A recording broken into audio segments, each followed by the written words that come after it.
பதஞ்சலியின் யோக ரகசியங்கள். இறைவனை பிடித்துக் கொள்ள. ஒரு கையினால் தூணை பிடித்துக்கொண்டு தட்டாமாடை சுற்றும் பெண் கீழே விழுவதில்லை. அதுபோல ஒரு கையினால் இறைவனின் பாதங்களை பற்றி கொண்டு மற்றொரு கையினால் உலக கடமைகளில் ஈடுபட்டால் கர்ம வினைகள் தீண்டாதாம். இதுவரையில் அவர் சொன்ன யோக பயிற்சிகளில் மனம் எதன் மீது ஈடுபாடு கொள்கிறதோ அதை ஒருவர் வாழ்க்கையில் தீவிரமாக கடைபிடித்து வந்தால் யோகியாக உயர முடியும். இதற்கு அடுத்ததாக பதஞ்சலி முனிவர் சில வகையான சமாதி நிலைகளை பற்றி பேசுகிறார். சொல், பொருள், அதன் விளைவான அறிவு, இந்த மூன்றும் கலந்து நிற்பதுதான் சவிதர்க்க சமாதி. நினைவு தூய்மை அடையும் போது, குணங்கள் அற்ற நிலையில் இருக்கும் போதும், கருத்து மற்றும் எஞ்சி இருக்கும் போதும் இந்த விதர்க்க சமாதி ஏற்படுகிறது. இது போன்றவை விதை உள்ள சமாதிகள், அதாவது கர்ம வினை பதிவுகளை பெற்றிருப்பவை. அந்த நினைவுகளை அழித்துவிட்டு ஏற்படும் சமாதி நிலையை தான் மிக உயர்ந்ததாம். விவேகம் கடந்த சமாதி தூய்மை அடையும் போது சித்தம் நிலை பெறுகிறது. அதில் உள்ள அறிவு உண்மையால் நிறைக்கப்பட்டது. மகான்கள் மற்றும் ரிஷிகள் ஆகியோரிடம் இருந்து கேட்பதாலும் அனுமானத்தினாலும் நாம் அறிவை பெறுகிறோம். ஆனால் அது சாதாரணமானது. தற்போது அவர் கூறும் சமாதி மிக உயர்ந்தது. இதிலிருந்து பெறப்படும் அறிவு விசேஷமானது. அனுமானமும் மகான்களின் உபதேசமும் செல்ல முடியாத இடத்துல உயர்ந்து நிற்குமா. எல்லாம் அற என்னை இந்த இழந்த நலம் சொல்லாய் முருகா,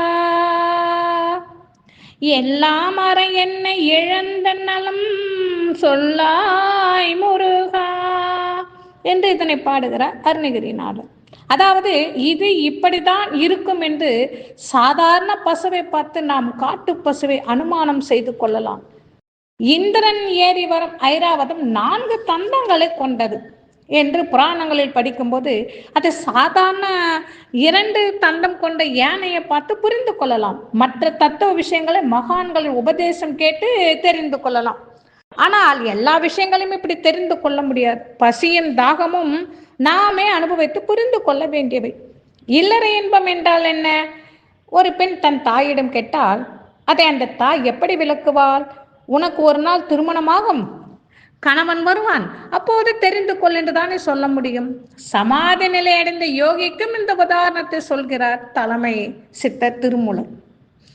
தாய் தன் மணாளனோடு ஆடிய சுகத்தை சொல்லென்றால் சொல்லுமாறு எங்கனமே என்று கேட்கிறார். நேரடியான தர்க்க அறிவுக்கும் புலன் உணர்வுக்கும் அப்பால் செல்லும் ஆற்றல் பெற்றவன் தான் யோகி. சாதாரண மனிதனுக்கு இது சாத்தியமே அல்ல. யோக பயிற்சினால் இது மனிதனுக்கு சாத்தியமாகிறது. யோக பயிற்சினால் விழித்தெழுந்த ஆற்றலின் காரணமாக யோகி இந்த அறிவின் எல்லையை கடந்து சென்று அறிவுக்கு அப்பாற்பட்ட விஷயங்களை அறிந்து கொள்கின்றான். இது ரிதம்பர சமாதி எனப்படும். நமது முன்னோர்கள் தொலைநோக்கி கண்ணாடியோ செயற்கைக்கோள்களோ அல்லது ராக்கெட்டோ கண்டுபிடிக்காத பழங்காலத்திலேயே ஞான திருஷ்டியின் மூலமாக இந்த பூமியில் இருந்து தொலை தூரத்தில் உள்ள கிரகங்களை ஆராய்ந்திருக்கிறார்கள். அதில் உள்ள ஒரு கிரகம் சிவப்பாக இருக்கிறது என்பதையும் அறிந்து அதற்கு செவ்வாய் என்றும் பெயர் வைத்திருக்கிறார்கள். இது போன்ற ஏராளமான ஆச்சரியங்கள் நமது ரிஷிகளும் மகான்களும் நடத்தி இருக்கிறார்கள், இன்றும் நடத்தி வருகிறார்கள். சனி கிரகத்தின் ஆற்றல் அறிந்தவர்கள். சில வருடங்களுக்கு முன்னால் அமெரிக்காவின் செயற்கைக்கோள் ஒன்று இந்தியாவுக்கு, அதுவும் தமிழ்நாட்டுக்கு மேலே குறிப்பாக திருநள்ளாறு தளத்திற்கு நேர்மேலே உள்ள வான்பகுதியை கடக்கும் போது மட்டும் 3 வினாடிகள் செயல்பாட்டை இழந்து விட்டனவாம். அந்த நிகழ்ச்சி கண்டு அமெரிக்கா அதிர்ச்சி அடைந்தது. ஆமாம், நானும் இந்த செய்தியை அனைவரும் படித்திருப்பார்கள். 3 வினாடிகளுக்கு பிறகு அந்த செயற்கைக்கோள் தொடர்ந்து நன்றாக செயல்பட ஆரம்பித்தது. சுற்று வேலையை தொடங்கிவிட்டது. அந்த செயற்கைக்கோளில் எந்த விதமான குளறுபடியும் இல்லை. பரிசோதனைகள் செய்தல் செயற்கைக்கோள் நல்ல கண்டிஷன் இருப்பது தெரிய வந்தது. அப்படியானால் செயற்கைக்கோளின் செயல் திட்டங்களை முடக்கி போடும் அளவுக்கு திருநள்ளாற்றில் என்ன நடந்தது என்ற ஆராய்ச்சியை மேற்கொண்ட போதுதான் அமானுஷ்யமான அறிவியல் தகவல் அங்கு கிடைத்தது. தென் தமிழ்நாட்டின் திருநள்ளாறு தர்பணேஸ்வரர் எழுந்தரில் இருக்கும் கோயிலின் மேலே ஆகாயத்தில் செல்லும் போது எப்படிப்பட்ட சக்தி வாய்ந்த செயற்கோளும் தன் செயல்பாட்டை இழந்து ஸ்தாபித்து விடுவதற்கு ஒரு காரணம் இருக்கிறது. ஆகாயத்திலிருந்து மிகவும் சக்தி வாய்ந்த கரு நீல நிற ஒளிக்கதிர்கள் அந்த கோயிலின் மீது எப்பொழுதும் விழுந்து கொண்டே இருக்குமா.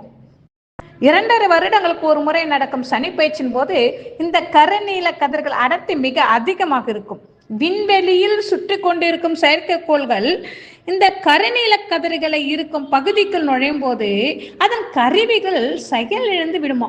அதே நேரத்துல அந்த செயற்கைக்கோள்கள் எவ்விதமான பாதிப்பையும் அடையாது.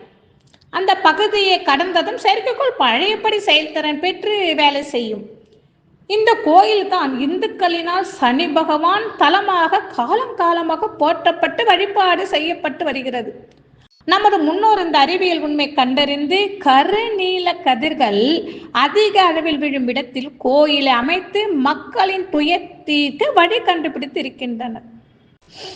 இந்த சம்பவத்திற்கு பிறகு நாசாவிலிருந்து பலமுறை இந்த தளத்திற்கு வந்த ஆராய்ச்சி விஞ்ஞானிகள் பல தரப்பட்ட ஆராய்ச்சிகள் செய்து பார்த்து அதிசயித்து போய்விட்டனராம். மனித சக்திக்கு மேற்பட்ட சக்தி உண்டு என்பதையும் தமிழர்கள் அறிவியல் ரீதியாக ஆதாரத்தோடு நிரூபித்து விட்டனர் என்று சொல்லியும் சனி பகவானை கையெடுத்து கும்பிட்டு சென்றிருக்கிறார்களாம்.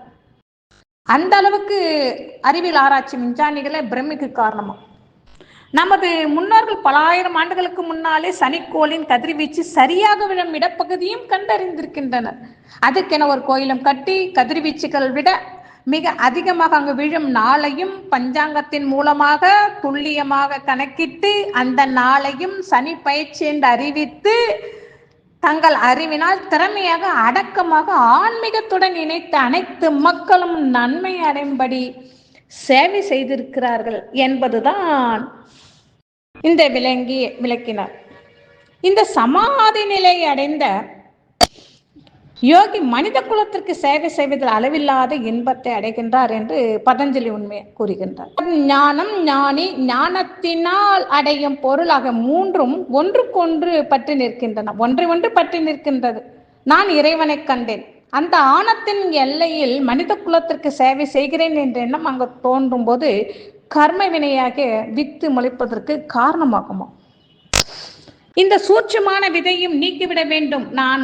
கடவுளை நான் தரிசனம் செய்திருக்கிறேன் என்ற எண்ணம் அவன் மனதில் இருந்து நீங்க வேண்டும்.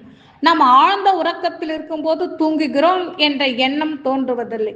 தூங்கி எழுந்த பிறகுதான் அடடா நல்ல தூக்கம், 5 மணி நேரம் போனதே தெரியவில்லை என்று சொல்கிறோம்.